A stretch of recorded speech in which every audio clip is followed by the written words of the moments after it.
Today I've got another box for you, and it's a really cheap box today, guys. But the thing is, it comes with 2GB of RAM, and for £26 a 2GB RAM box is just, it's really rare. This V88 MINI III has got a Rockchip 3328 processor in it. It boasts that it can support 4K.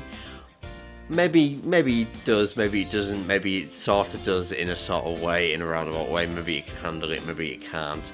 I'm probably more on the skeptical side of things, whether it can do it properly. But for £26, what can you expect? The best part of all, it's running Nougat. So this is one of the cheapest boxes at this price point I've seen running Nougat at the moment, and especially with that 2GB of RAM, it really is an appealing box for you guys after something just cheap and cheerful, maybe to put in the spare room or something like that. Now, it's running Nougat doesn't mean you can eat it. No, you can't. It's running the Android Nougat 7.1.2 operating system, and I've played around with it and it runs pretty well. So let's dive in now and let's show you guys what this box can do.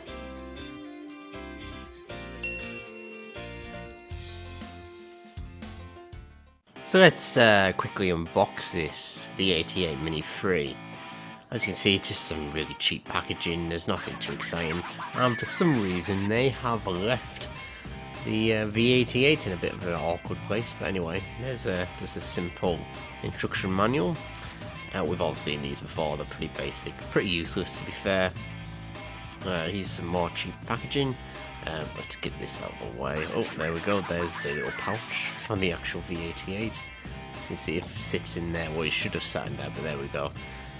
Nothing too much, nothing to worry about really. There we go, basic power supply. They've sent us an EU one for some reason. I live in the UK, so it's totally useless to me, so I have to go and grab another one.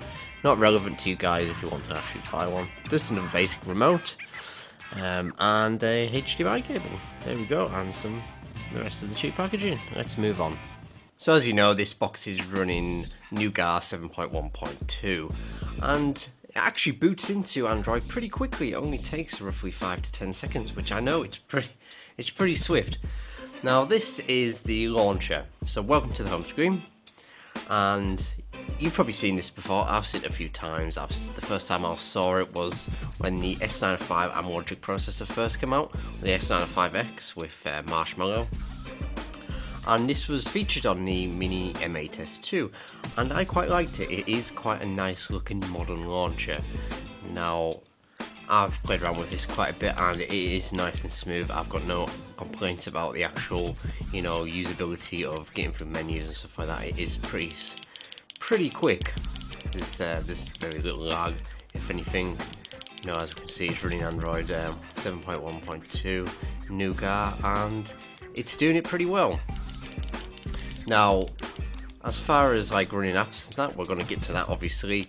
Now, I have tried to run Kodi. Now, there was stock Kodi on this, and it was full of rubbish add-ons and stuff like that, and the normal stuff that comes on these boxes, and it just kept crashing. I don't know whether there was an issue with Kodi, but we all know Rockchip processors do sometimes struggle with running Kodi. There was an actual development called RKMC, and it was a development by the team, a small group of the team behind Rockchip, and they developed RKMC to sort of counteract the issues maybe people have been coming across when running Kodi.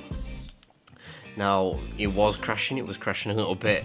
Now, whether that was just because it was that, awful Kodi setups they install on these things or not, I'm not entirely sure. Now obviously it's running Kodi right now and it's doing it a lot better.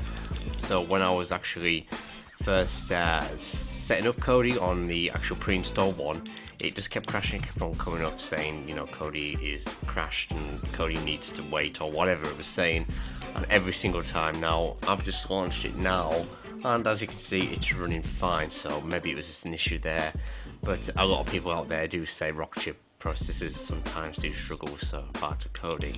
Now if we go to system information, see it's handling it pretty well as far as I'm concerned about hardware and that. And you can see the 2GB RAM. There's plenty of RAM left over for the system to use, and we know Kodi doesn't use much RAM anyway, so it's not really relevant. But as far as the firmware ability to run just the app itself, as you can see, it's doing it fine. Now, whether that changes or not when you start installing stuff, maybe you're into builds and add-ons and stuff like that, whether it changes, it's who knows, or certain aspects of it might struggle, but as far as just the usability of the actual app, it seems absolutely fine. But you know, that's Kodi. I'm sure you're probably interested to see whether it runs properly or not on these boxes. So I don't expect a perfect experience. Kodi is one of those apps that, you know, it can be a bit iffy on certain things. But there we go. That's Kodi in a nutshell, really. So other things like the Play Store, they load up quite snappy. Everything runs nice and smooth. You know, you sometimes get some TV boxes and the Play Store, it's just an utter mess. It just doesn't load and stuff like that. But this seems to do it happily, quite nicely, and as you can see, everything's, you know, pretty smooth. You know, it's not the best, but that's just the way it is. So I've installed a few games off this actually, and I want to get to that. Move on to the gaming now, and we're going to see how things run, such as Android games and a bit of emulation as well.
So just like this burger, this box gets really hot when we put it under load. Now I wonder why that is. So let's open this box up and see what's going on inside, and let's show you what you're actually getting for your money.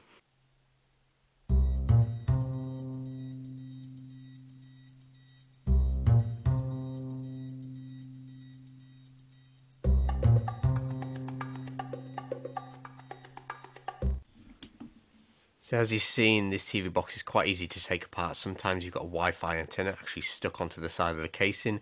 That can make it a little bit difficult, especially when you're taking it apart. I've wrecked a few Wi-Fi antennas doing this, but this has actually got a printed Wi-Fi antenna, so it shouldn't be an issue. But that can be a downside because you might have a drop in signal, especially if your router is quite far away from where you're going to be using your box. In my case, not a big issue, but if you guys have got a router quite far away from where you're going to be using it, then you might find that your Wi-Fi signal drops. This has only got single band 2.4G Wi-Fi connectivity, so, you know, it's good over long distances, of course, that Wi-Fi connectivity, much better than 5G, but it's, you know, it's not as fast, and if you do have a, you know, a weak signal, then you're going to have an issue with certain playback, downloading, etc. But, you know, that's just the way it is on this board. Now we've got 2 GB of DDR3 RAM on this, and we can see it's definitely got that. It's got 8 256 MB of RAM chips on it, as you can see, all 8, 4 on the front, 4 on the back, and they've all got serial codes on them, so I'm pretty sure that they're all genuine. Normally with fake RAM chips you just get a black, you know, black blob on it, and that would be an indicator that it's actually fake RAM on there, and if they've just tricked the firmware into thinking that it's actually, you know, got more RAM than it has. But in this case I'm pretty confident that's, you know, 2 GB of DDR3 RAM. overall this motherboard looks pretty good. Now rock chips tend to get pretty hot, that's why we're having these heating issues. So if we can get this heatsink off and put a bigger one on, then it might solve that. I can't actually get it off because the actual thermal paste they're using is pretty tough, and I don't want to damage the board. I might try and wiggle it off some other time and try and get a bigger heatsink on there. But, you know, as long as you keep it in a well ventilated place, you know, away from maybe the carpet. I had it on the carpet for a little bit and it did heat up the carpet. So if you keep it lifted away from there, and just as long as there's, you know, I wouldn't say air flowing over it, just as long as it's able to, you know, dissipate its heat properly, then you shouldn't have too many issues with, you know, overheating. So let's move on now to the next part of this video.